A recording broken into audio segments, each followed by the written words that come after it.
mengacu kepada bahwa penyelidik atas perintah penyidik bisa melakukan penangkapan. Sebetulnya pengaturannya begini, ya. Pertama, penangkapan itu harus dilakukan setelah adanya penetapan tersangka. Penetapan tersangka itu tentu mensyaratkan dua alat bukti, ya. Lalu penahanan itu, ya, syaratnya ini jauh lebih berat, ya. Jauh lebih objektif dibandingkan dengan apa yang diatur di KUHP Orde Baru, ya. Di KUHP Baru penahanan bisa dilakukan pertama apabila tersangka mengabaikan panggilan 2 kali berturut-turut. Ini kan sangat objektif. Panggil sekali nggak datang, 2 kali nggak datang, jelas faktanya. Yang kedua, apabila tersangka memberikan informasi tidak sesuai fakta. Ini kan gampang nih cross checknya, gitu loh. Ketiga, apabila tersangka menghambat proses pemeriksaan, ya. Keempat, kalau menghambat proses pemeriksaan ini kan jelas sebuah tindak pidana, namanya obstruction of justice, ya.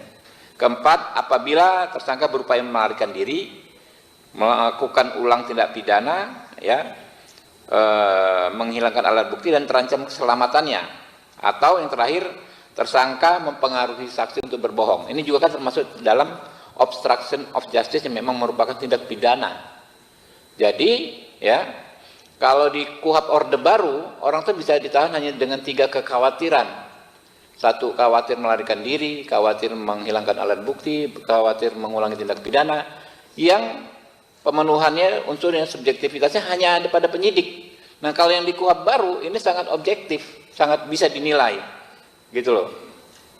Jadi teman-teman, ya, kami sih terus berdoa sampai sekarang, ya. Rekan-rekan Komisi 3 kita di grup, bismillah kita doakan hari ini bisa disahkan, ya. Semoga nanti benar-benar bisa disahkan KUHP Baru menggantikan KUHP Orde Baru, ya. Jadi aneh kalau ini bilang, ya,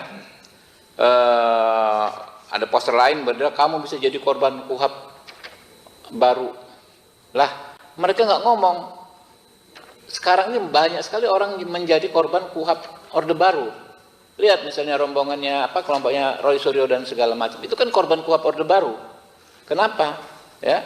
Kalau menurut standar KUHP Baru, Roy Suryo CS ini penanganan kasusnya bisa dengan restoratif justice, tapi di KUHP Orde Baru itu nggak diatur. Gitu loh. Kalau menurut KUHP Baru, ya, terhadap Roy Suryo dan kawan-kawan itu sangat sulit untuk dikenakan penahanan karena syaratnya sangat objektif. Hampir nggak mungkin ditahan, orang-orangnya jelas semua, nggak lari dan lain sebagainya. Tapi kalau menurut KUHP Orde Baru ada peluang dia ditahan sewenang-wenang. Pak Roy Suryo dan kawan-kawan ini. Jadi yang darurat itu adalah bagaimana kita mencabut KUHP Orde Baru.